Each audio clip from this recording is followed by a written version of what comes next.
अमूमन इंसान को अपना मज़हब खुद इख्तियार करने का मौका नहीं मिलता।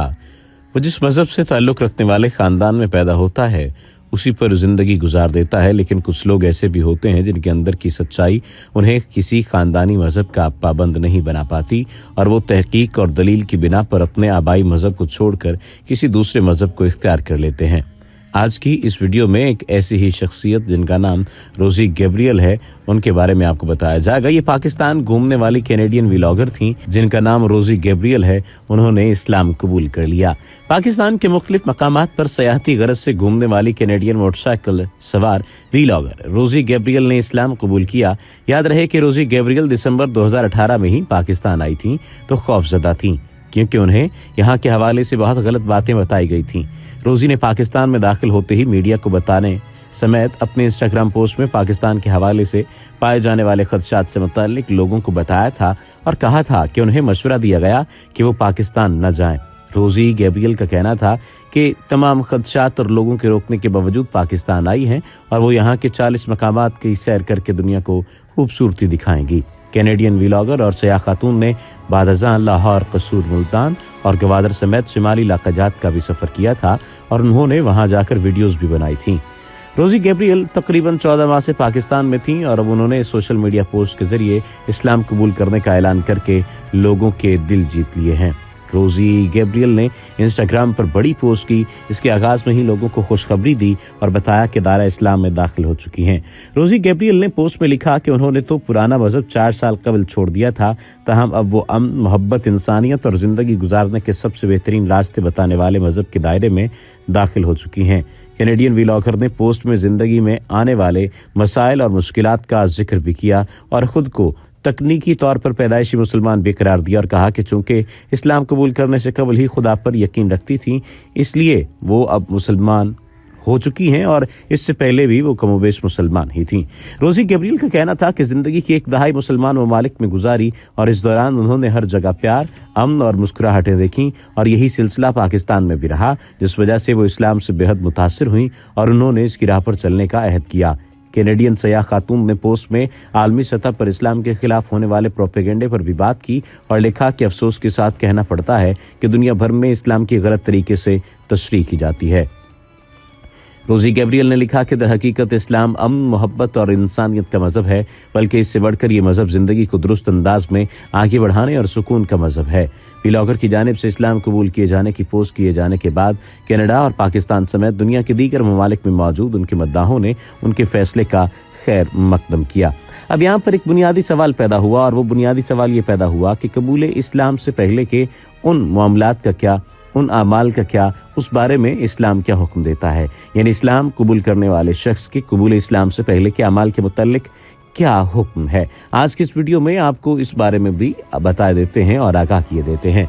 जो शख्स कुफ्र और शिरक छोड़कर इस्लाम कबूल कर ले तो उसके हालत कुफ्र में सरजद होने वाले तमाम गुनाह मुआफ़ कर दिए जाते हैं। अल्लामा याहिया बिन शरफ नोवी शरह सही मुस्लिम में लिखते हैं, कुरान मजीद और हदीस सहिया से साबित है कि जो शख्स मुसलमान हो गया उसके ज़माना कुफ्र के तमाम गुनाह मुआफ़ कर दिए जाते हैं।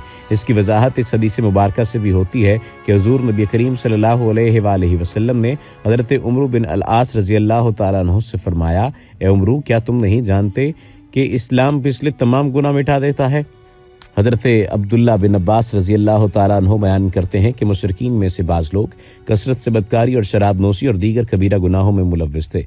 वो रसूलुल्लाह सल्लल्लाहु अलैहि वसल्लम की खिदमत में हाजिर हुए और कहने लगे, आप हमें जिस दीन की दावत देते हैं वो बेहतरीन दीन है, लेकिन क्या इस्लाम कबूल करने से हमारे साबिक़ा गुनाहों का कफ़ारा हो जाएगा। इस मौके पर ये आयत नाजिल हुई कि आप फरमा दीजिए, ए मेरे वो बंदो जिन्होंने अपनी जानों पर ज़्यादती कर ली है, तुम अल्लाह की रहमत से मायूस न होना, बेशक अल्लाह सारे गुनाह मुआफ़ फरमा देता है, वो यकीनन बड़ा बख्शने वाला, बहुत रहम फरमाने वाला है। मज़कूरा हदीस में सराहत के साथ कबूल इस्लाम से पहले किए गए बुरे अमाल की मुआफ़ी का जिक्र मिलता है। इसी तरह एक हदीस शरीफ हालत कुफ्र में किए गए नेक अमाल की वजाहत यूँ करती है। हज़रत हकीम बिन हज़्ज़ाम रज़ी अल्लाह तआला अन्हु बयान करते हैं कि उन्होंने हुज़ूर नबी करीम सल्लल्लाहु अलैहि वसल्लम की बारगाह में अर्ज़ किया, क्या मुझे इन नेकियों पर अजर मिलेगा जो मैंने ज़माना जाहिलियत में की थी। रसूलुल्लाह सल्लल्लाहु अलैहि वसल्लम ने फरमाया, ज़माना जाहिलियत में जिन नेकियों की तुमने आदत डाली थी वो आदत इस्लाम में भी बाकी रहेगी।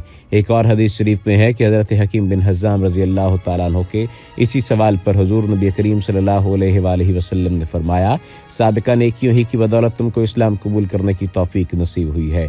इन तमाम दलाइल से ये बात साबित होती है कि जो शख्स ज़ाहिरन और बातिनन मुसलमान हो गया उसके ज़माने कुफ्र के बुरे कामों पर मुआखज़ा नहीं होगा और साबिका नेक कामों की बदौलत वो आइंदा ज़िंदगी में भी अच्छे आमाल जारी रखेगा।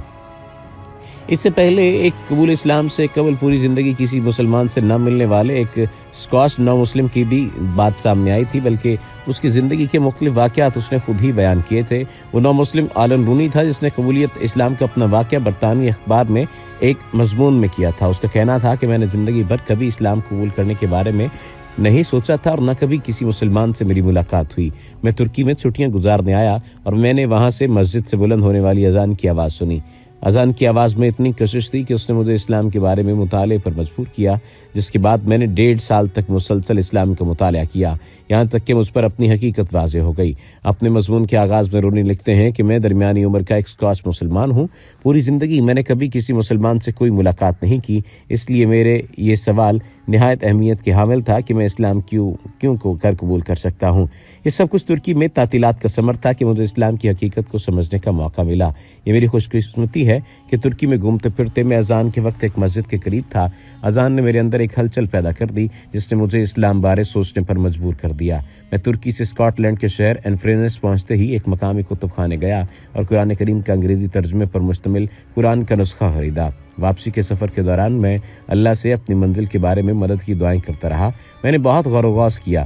कुरान पाक मेरे लिए एक झटका साबित हुआ। मैंने कुरान का मुतालिया किया तो इसने मेरी आंखें खोल दी, क्योंकि कुरान पाक का मुतालिया ही इंसान को नफ्स इंसानी के बारे में गिरां बहा मालूमात फराहम करता है और ऐसे ऐसे राजों से पर्दा उठाया गया है जिनके बारे में हज़रत इंसान हैरान रह जाता है। कुरान का मुतालिया करते हुए मेरे अंदर तब्दीली पैदा होना शुरू हो गई।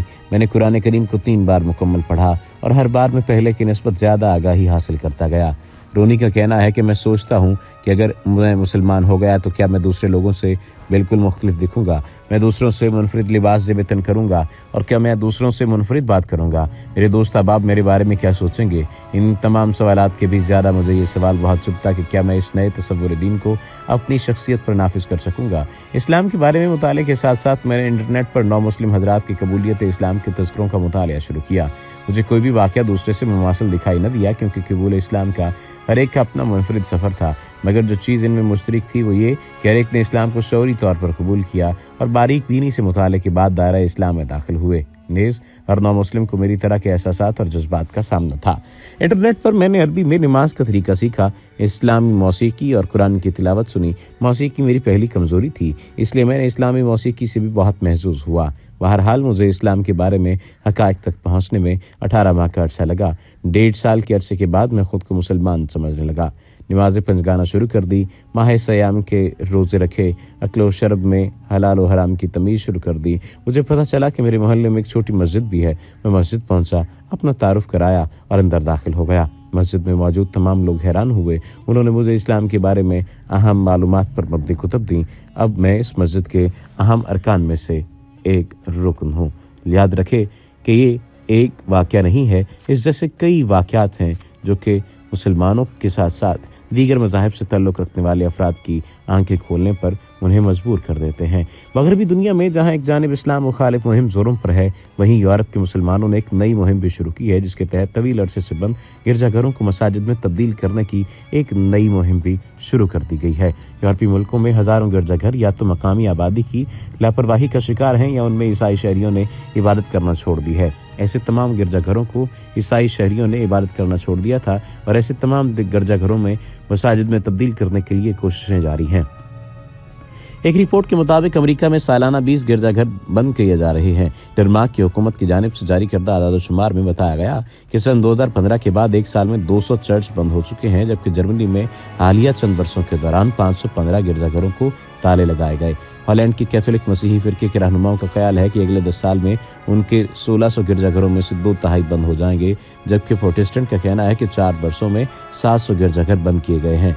अमेरिका की जॉर्ज टाउन यूनिवर्सिटी की एक तहकीक के मुताबिक बर्र-ए-आज़म यूरोप में लादीनियत के बढ़ते असरात ने इबादतगाहें और गिरजाघर वीरान कर दिए हैं। फ्रांस के जर्नल व्यू इंस्टीट्यूट की रिपोर्ट के मुताबिक सिर्फ 4.5% लोग गिरजाघरों में इबादत की गरज से जाते हैं, जबकि 71% लोग मजहबी तालीमात पर यकीन ही नहीं रखते।